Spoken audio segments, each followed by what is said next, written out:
There is no growth in comfort and no comfort in growth. Yet the big leaps are how careers are made and how businesses excel. So how do you master not knowing at all or feeling like an imposter? How do you have the conversations that will lead to trust and, of course, excellence? How do you take charge of the things that you can control? How do you thrive outside your comfort zone? That's what this podcast is about. I'm your host, Wanda Wallace, and it's time to get out of the comfort zone.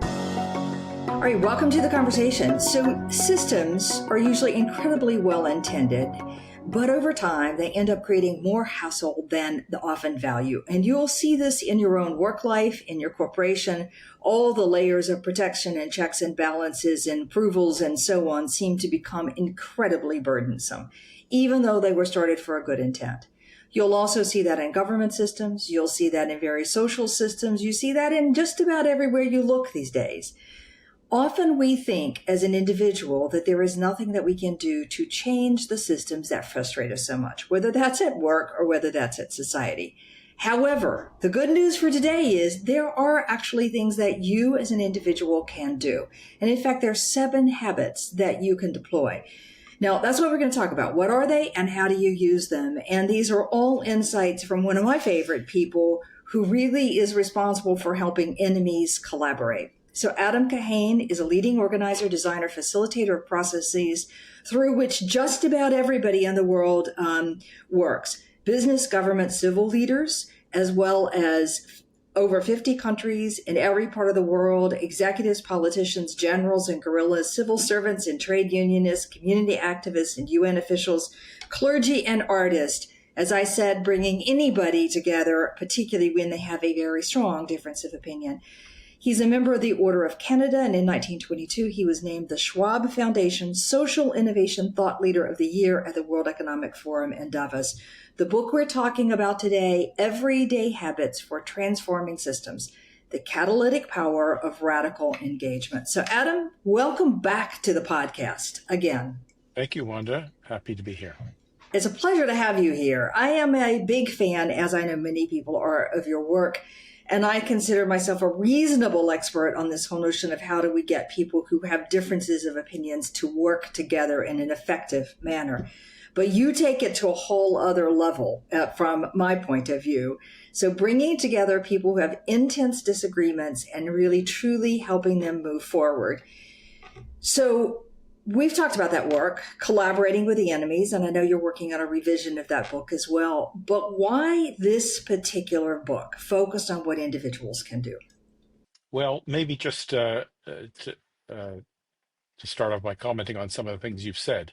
I'm not down on systems. Nothing would get done without systems. We wouldn't have homes or electricity or food or clothing. So we need to organize for things to fit together to deliver results. But it is true that sometimes they just don't do what they need to do, or more precisely, they work well for some people but not well for others. So that's what I'm interested in, and we'll come back to this question about collaborating with the enemy a bit later. But there were 2 reasons why I wrote this book. The first is this general sense that many people have, and that I was also beginning to have, that there's lots of systems that we've built, we, the royal we, over the years, that I always thought were just the way things are, but they're not just the way things are. They were built by humans, they can be rebuilt by humans, and they're not working very well for a lot of people. And whether that's the system for burning fossil fuels to create energy, whether it's the system for providing jobs, whether it's our economic system, our democracies, our way of living together on planet Earth. There's lots of sense that things need to change, and I've worked a lot on that over the years. And obviously, changing systems isn't something that any one person can do. Uh, you're always working with others. So the question I wanted to ask is, okay, we know it's a collective activity, but what does each person need to do, and not just once in a while, but on an everyday basis? So that was half of the answer about how I got started with this book. The more particular answer is, I got started in this work, which, as you said, I've done all over the world, but I got started in this work 30 years ago in South Africa, when a lot of people were trying to change the racial segregation of apartheid to the democracy that occurred in 1994. And one of the people I have worked with from the beginning is a well-known South African politician named Trevor Manuel. And 3 years ago, or I guess 3.5 years ago now, I interviewed him, um, and it was a very bad interview in the sense that I had just written a book. I think it's the one you and I spoke about last time, called Facilitating Breakthrough. And I was trying in the interview to get him to agree with me about what I'd written, and he was talking about something completely different. So it was a 30-minute interview, and it just didn't go well. As soon as it ended, it was a live interview. My wife and my business partners all sent me messages saying, "Terrible interview. Don't quit your day job." Um, and and so it got me thinking, as these situations normally do, like, what was I missing? And I realized what I was missing is that I had a grand, or let's say a high level view of how systems change. But Trevor was trying to explain to me what he and others, but particularly his own experience, what he had done day to day in that period of South African history, and how he had, gone to meetings with business people during the day, and then students, and then party leaders at night, and just over and over trying to engage with people to find a way to move forward. And I realized I didn't understand what the everyday habits were, and I really that it would be useful for other people to understand it, but also for me to understand it. So that was the impetus for writing this book, which, as you say, is called Everyday Habits for Transforming Systems. So let me go back to the beginning. I don't disagree with you about systems. We need systems. And you speak about this in terms of government systems or social systems. I think they're just as relevant inside the workplace because I watch an awful lot of people. So we have risk profiling systems inside every company I work in. We need those. That's appropriate. But they also create enormous frustration. And so I think I love the focus that you have in terms of society, but I want everybody to recognize that it's just as applicable inside the Yeah, yeah, organization that you work, in the community that you're in, as well as in the large social system. That's response number one. Response number two is there are two people that I have interviewed in the past who've talked about making, like most recently was Amy Rothenberg, talking about getting a particular legislation through Massachusetts. And what is striking about that work, every time you listen to anybody interview, kind of like Trevor, you end up with this long, slow, steady burn where part of it is keeping the patience and just keeping pushing on all the different yeah, angles over and yeah. over. And I think that's part of what you're saying in your everyday habits. Am I right or wrong? Yes, that is, in fact, the seventh of the seven habits, persevering and resting. So, yes, to understand that most of the systems we're talking about, were built over long periods and aren't going to change quickly unless you just want to blow them up. And I'm think generally just blowing things up is not doesn't get good results. Maybe there's exceptions. Um, so yes, I think persevering's part of it. But beyond that, the question is, what do you do? How do you figure out? How do you fit? Yes, it takes a while, but how do you figure out what to do day to day? And so those are the previous six habits. Yeah. Okay, all right. I understand the interview with Trevor. After all of this work, what convinces you that individuals can truly make a difference in these large systems? Well, I don't know any other way to think about it. Who is there other than individuals? I mean, uh, I'm not saying individuals acting alone, but I can't think of any examples of things happening other than by individuals in collectives making things happen. I mean, unless you're talking about AI changing systems, it's all about people. I had a yeah. So I guess I don't really understand the question. I'm not saying one person can change anything, but I am saying that each person needs to do something. And the question I'm asking is, what does each person need to do day to day for the group, for the collective to affect the transformation of a given system? Yeah, I think there are two angles I was looking for out of my question. So let me rephrase both of them. Granted that nobody changes a big system all by themselves unless you are trying to blow something up. And I would even argue AI has censored humans at the end of it in one place or another. But okay, so we all need collective. But the point is, one person can initiate that collective. One person can keep the collective going. One person can bring more people into the collective. So it's that sense of an individual action that moves the collective to a new place. That was one point of the comment. Second point of the comment is much more about hope. I talk to a lot of people who feel more hopeless than in prior years about the state of the world in general and the state of their organizations. So this sense of an individuals can have daily habits that help systems change, to me, is a message of hope. And what I want to know is, do you feel that way as well? Yes, other people have written more eloquently than I have about hope, Rebecca Solnit in particular. Uh, but yes, I guess the other word I would use is agency. We can each do something. And again, to come back to the first part of the way you rephrased it, I'm not focusing on one person initiating or sustaining. I'm just making uh, I guess you could say, ordinary and obvious point that if there's a bunch of people trying to change things, each of them is doing something. Each of them has agency. They're not sitting around waiting for others to do things. And so the question I'm trying to ask is, what guidance can we give to each of those people so that they can be effective rather than wasting their time and energy? And yes, I do think, or my experience is, that when people realize, hey, I might not be able to do it by myself, but I can make a contribution.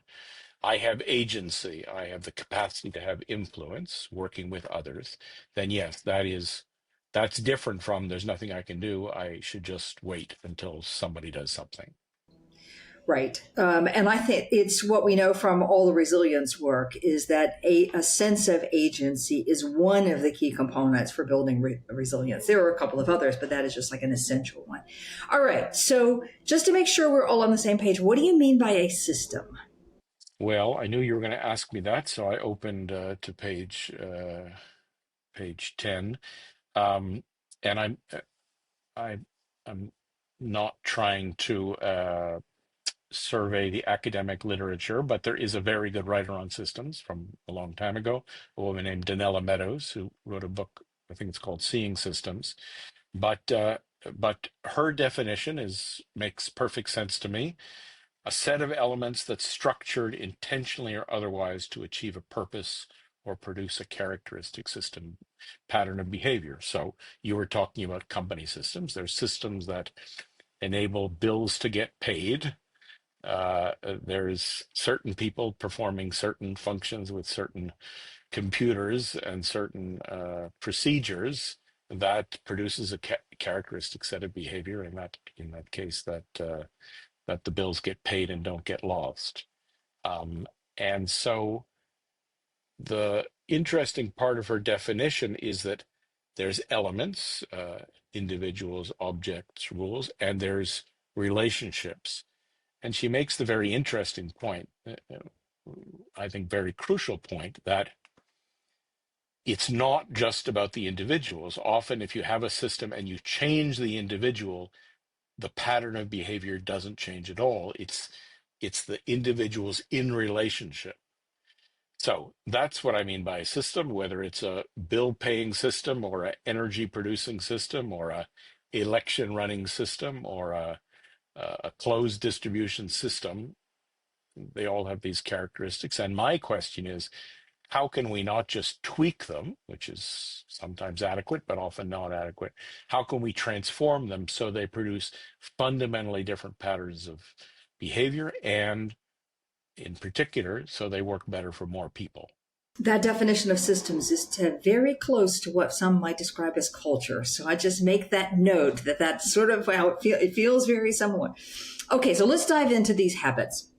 There are 7 of them that you believe that individuals who are in a collective process trying to transform a system of any place and anywhere, so elements, objects, people doing behaviors that achieve a purpose and an outcome, things that individuals in that system need to each do in order to have the best shot at the transformation. So what are those habits? Just give me the list of them. Okay, well, again, you'd think I would remember this, having spent a year on it, but let me open up to the table of contents. And so here's the list of 7, and then we can talk about whichever of them that you think is most interesting. Number 1, acting responsibly. Number 2, relating in 3 dimensions. Number 3, looking for what's unseen. Number 4, working with cracks. Number 5, experimenting a way forward. Number 6, collaborating with unlike others. And number 7, the one I mentioned, persevering and resting. Wow, there's a long list. Acting responsibly, relating in 3 dimensions, looking for the unseen, working with the cracks, experimenting a way forward, collaborating with unlike others, and perseverance. Okay, great. Persevering and resting, yeah. And resting, Both. yes, because that is part of persevering. It requires that to do. Yeah. So I want to start with one. So let's start in the middle, which is maybe unlikely a place to begin. But this notion of working with cracks, what does that mean? How does that work? And give me an example. So you've picked one that's my favorite, or I guess a better way to say it is the one that I wasn't thinking of before I started the research for this book. And I noticed that this image or this metaphor of cracks was being used a lot. I'm a Montrealer, so by contract, I'm obliged to quote Leonard Cohen in any interview, and of course, he has a famous line. I think it's the I think the song's called Anthem, where he says, "There's a crack in everything. That's how the light gets in." And anyhow, other people have used this metaphor. Um, I think the most accurate analogy would be a rock climber going up the side of a mountain. Rock climber doesn't just attack the mountain or climb up the mountain as a whole. The rock climber finds cracks for her handhold or footholds, and as through that makes her way up the mountain. So the idea is that uh, we think of systems as these uh, eternal, perfectly fitting together things where you have to just blow them up or take a sledgehammer to them, which you can do, uh, but that has risks, which we alluded to a little while ago. And what I think is a more promising way of looking at it is actually systems are always changing. There's always things that are bright spots where something's working better, or problems where things are not working well. These are cracks.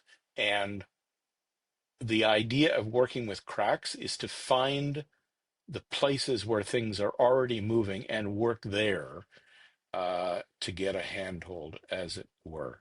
And the example, one of the examples I give in the book is I've worked a lot with Rocky Mountain Institute, RMI, which is a quite important energy think tank in the United States.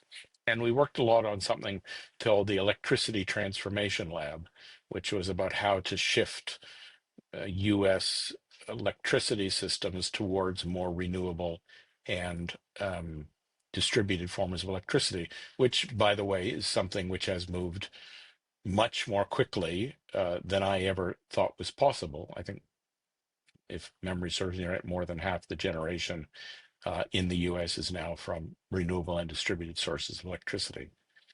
Um, and when I talked to Jim Newcomb, one of the leaders of that project, he told me that uh, one crack was that they saw people innovating in these systems in little places or in particular places, and they publicized those innovations so that other people could know about them and be inspired by them and imitate them. So that's an example of a crack. I guess the other crack in the same story is, wow, we see that solar and wind are becoming much cheaper as the technology advances. Rather than try to take on the system as a whole, why don't we try to get those technologies moving, and they'll change the rest of the system, which is in fact, which is a large part of what's happened. So again, I used to work in an electricity company, Pacific Gas and Electric. I worked in the energy business a lot in the early part of my career. And if you just look at the energy system as a whole, it seems like something that could never be changed. It is the way it is. Things are literally set in concrete. But in fact, it is changing. It can change. But the trick is to find the cracks and work there. It's interesting. I think most people who think about systems think about finding a crack and expanding the crack, as in exacerbating what's already not working, calling highlight to it. And what you did in the story is the reverse direction. It reminds me of Richard Pascal's work on positive deviance, looking for the place where something is working better than you would expect it to work, figuring out what is it that's happening there, and then highlighting that so that more and more people adopt it, which is a little counterintuitive. Yeah, so I'm not saying one or the other. I think both are true, but what positive deviance has in common with specific things that aren't working that people are agitated about or upset about or concerned about, what both of those sides of it have in common is you're looking for something that's already happening and you're working there and trying to work with it, enlarge it, chip it away, go through it, go around it, whatever, rather than saying, geez, the electricity system isn't producing the characteristic behaviors that we want. It's too expensive. It produces too much carbon dioxide. It's too centralized, whatever. Let's just figure out how to change the whole thing.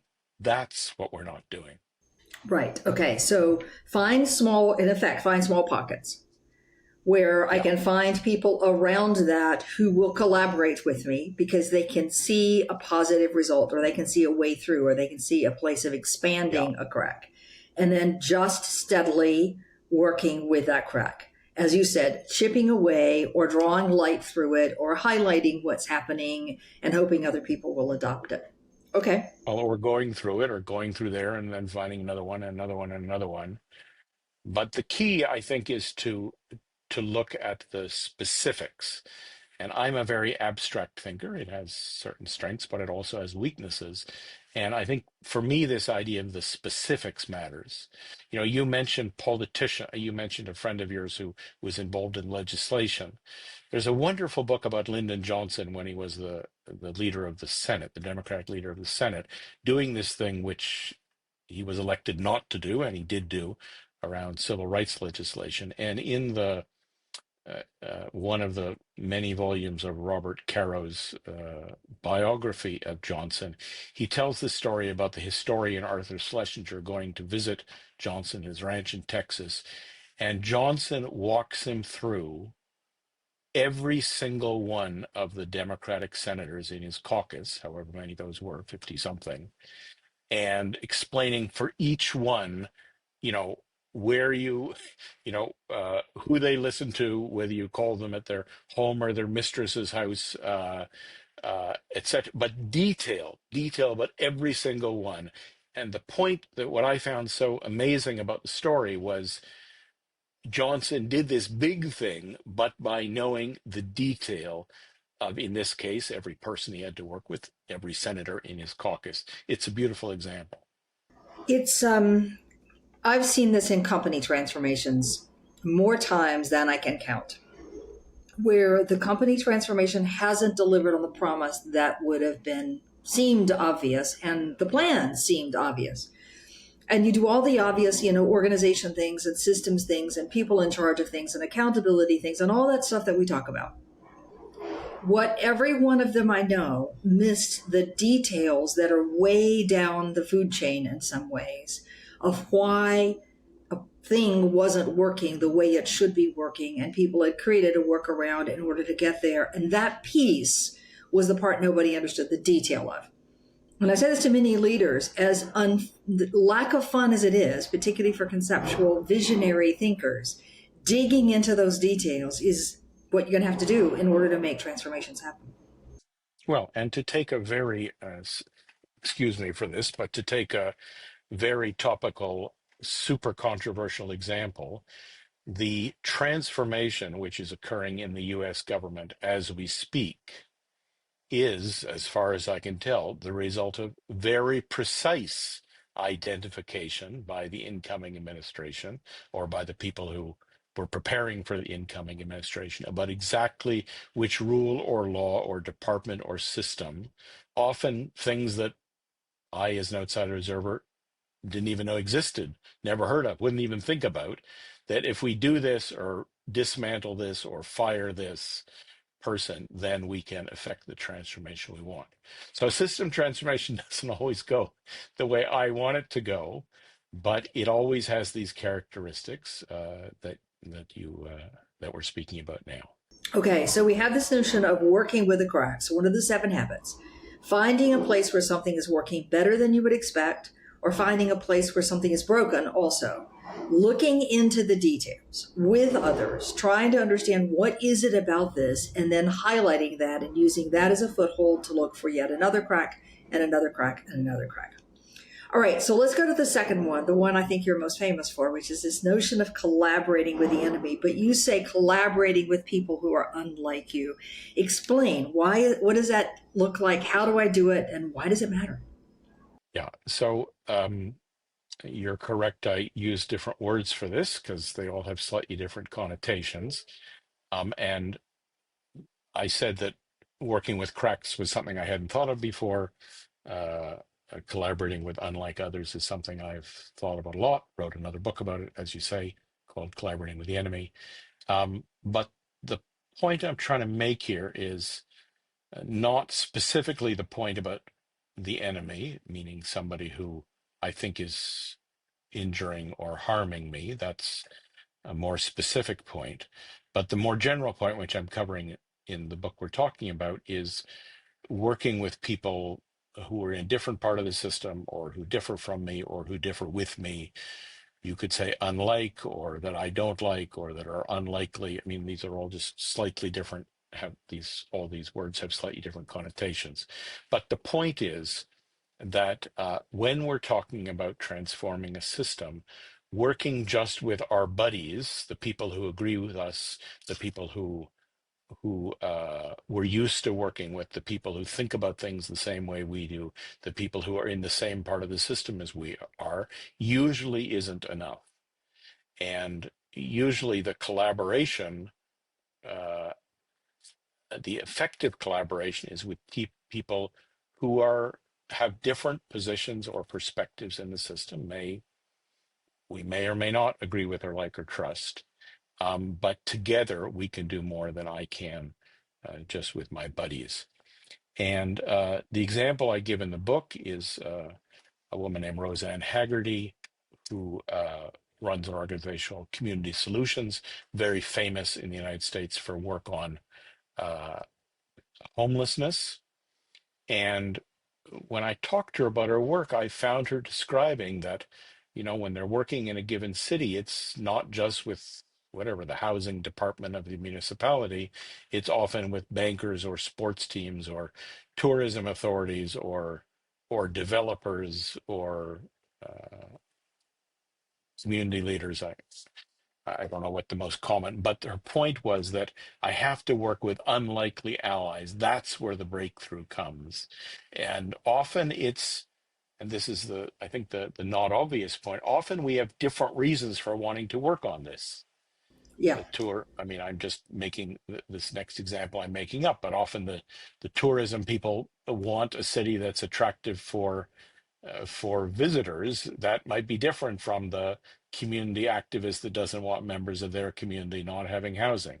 So the surprising thing about collaborating with unlike others is that often we agree that something needs to be done, but we have different reasons for wanting it done, but that's actually works well. That's the surprise, that often we don't have to agree on what the problem is or even what the solution is. We just have to agree that there's something that we could do together that would make it better.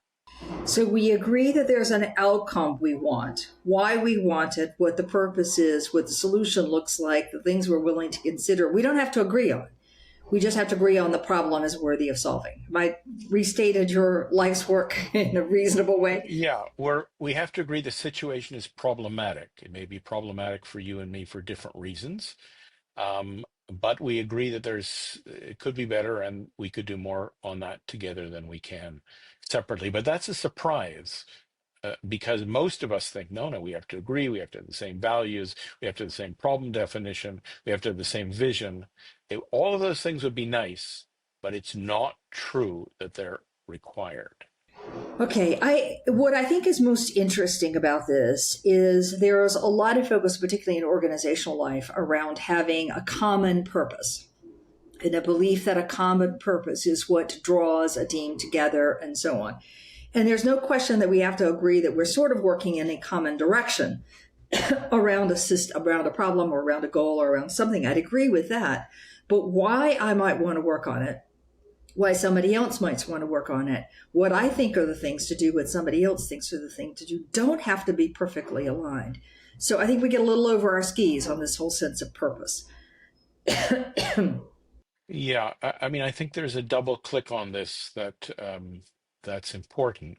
That there's a difference between collaborating in an organization where we're all um, part of the same team and have ultimately are in a hierarchy, and um, that's different from the example I gave of the housing work, where in this case, Roseanne's organization and the developers and the city council and the sports Yeah. franchise are not on the same team. So I think there's two ways this can go. But yes, um, I think if you're trying to get big things to change, the idea that everybody has to have the same purpose and the same problem definition and the same boss is not true. Okay. Okay. All right. I love it. So we have working with cracks. We have collaborating with unlike others. I want to go to the third one, which is where you really started, acting responsibly. And I think all of us would say, yes, I act responsibly, but you have a particular meaning for this one. So explain and tell me why that matters. Yeah, again, this was one that I hadn't thought about very much, but this book more than my others is based not so much on my experience as on talking with whatever 30 people I thought had done impressive system transformation work around the world, starting with Trevor Manuel and with all the others listed in the book. And so there were things they mentioned that I hadn't been thinking about, and this is one in particular. Um, so. There's a expression from the 1960s: if you're not part of the solution, you're part of the problem. But years ago, Bill Torbert, who's a management professor in Boston, said to me, well, Adam, that's actually not the key point. The key point is if you're not part of the problem, you can't be part of the solution. If you can't see how what you're doing is part of the reason things are the way they are, then it follows logically there's nothing you can do to change how things are except from the outside by force. So this I'd heard a long time ago, but I hadn't quite grasped its significance. And and in that chapter, Habit One, I interviewed Marcia Anderson, who's a medical doctor in the Canadian province of Manitoba, a First Nations woman. And we were talking about why she did what she did with respect to improving health outcomes in that system. And she used an expression I'd heard before, but I'd never really understood. If you spend any time in ceremonial situations with what in Canada are called First Nations and in the United States are called Native Americans, you'll often hear an expression, all my relations. And in the interview I did of Marcia, she mentioned this in passing. She said, well, this is really an all my relations perspective. And I said, well, I've heard that expression, but what does it mean? She said, well, it means that I'm thinking about not just what does this mean for me or for my immediate family, but for my larger kin, which by the way includes not just my family, but other non-human beings. So the question or the riddle that's posed in this interview, or in this chapter rather, is what does it mean to act with responsibility for all your relations? Uh, in other words, going back to Torbert's point, what is my role in the system? And from that, what is my responsibility? So, as I say, it's more of a riddle than a recipe, but I think it's in a way the most important chapter. I originally had it as my last chapter, but my granddaughter Siobhan Wilkinson, who did the the beautiful illustrations of the book, said, no, this has to be chapter one. And I think she's right. It is, the fundamental question is, what's my role in the system? What am I doing? And from there, what is my responsibility? And that's the basis for acting responsibly. It doesn't have a simple answer or a universal answer, but it starts with, what am I doing here? Yeah, yeah. Yeah. I don't know if you know John Ott's work, another person that I've interviewed on the podcast and a former classmate of mine as well, does community-wide transformation and teaches a process for doing community transformation. He's done some amazing work. Again, somebody we've talked to on the podcast. This is his starting point as well. That until you understand how you are acting in the system, how you're perpetuating the problem, how you're exacerbating the problem, how you are an actor in the system, then you're not prepared to do all the other things that are necessary in order to be able to transform the system. And he would argue that that is the stepping stone for doing what you do, which is to say collaborating with unlike others. So listening, his words would be listening to the voices of people who come from very different perspectives. Yes, I think that's exactly it. And I would go further, or further along the same lines. Maybe it's not further than him. But when I focus on the enemy, those people that are doing these things, I mean, there may well be people who are doing things that are harming me or that are injuring me, who are objectively my enemies. But the question is, where's the focus of my attention?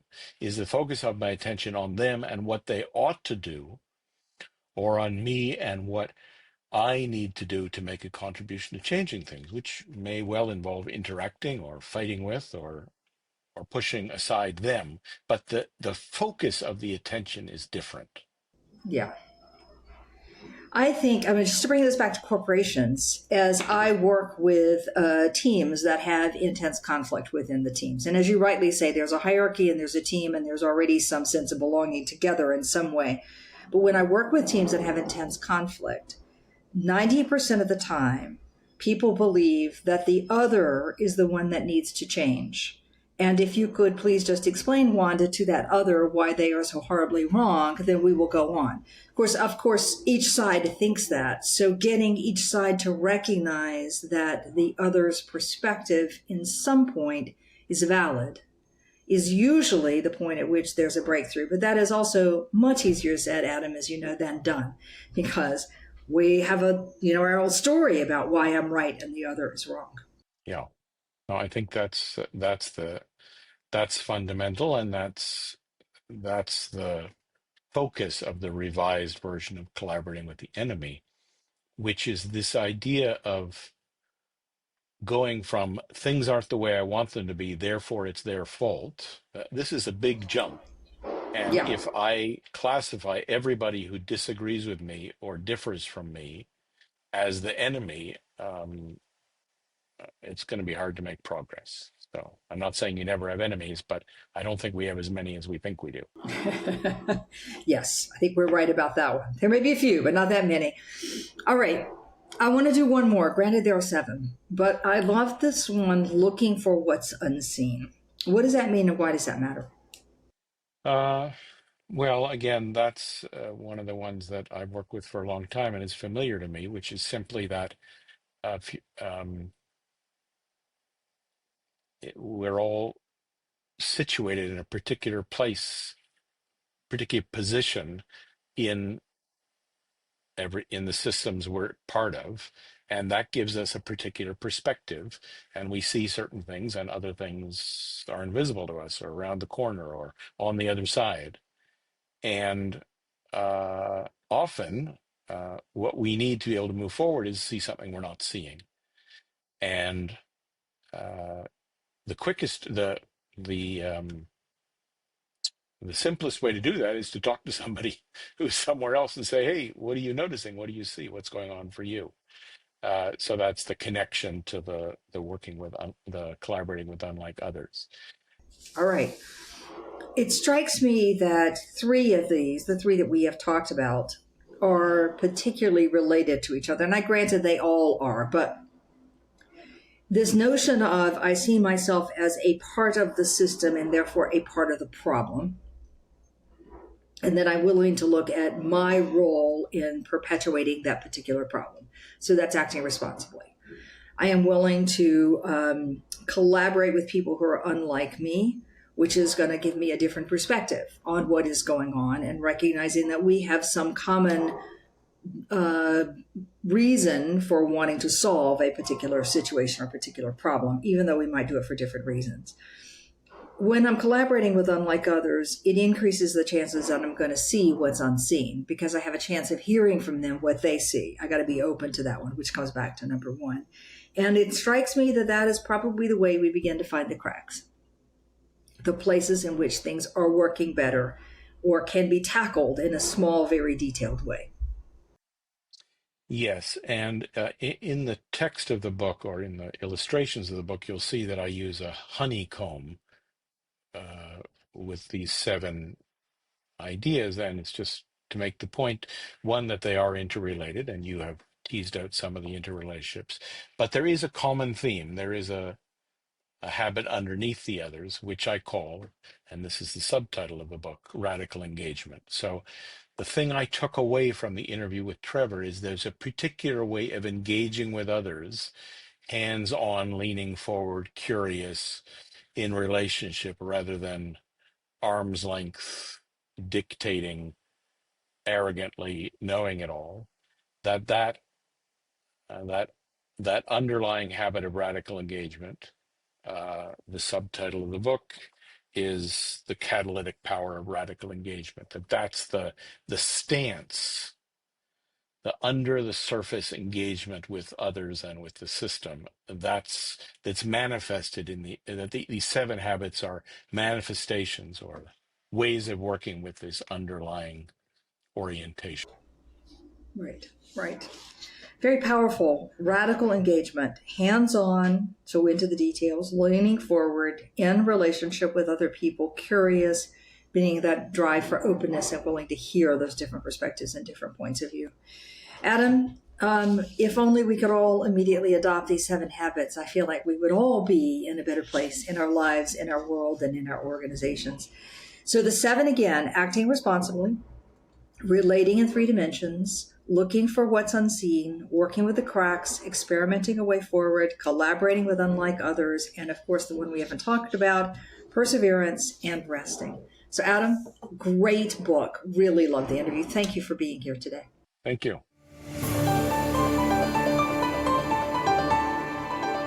Thank you for joining us today. Tune in for another edition next week with Dr. Wanda Wallace on the Voice America Business Channel. Reach outside your comfort zone this week.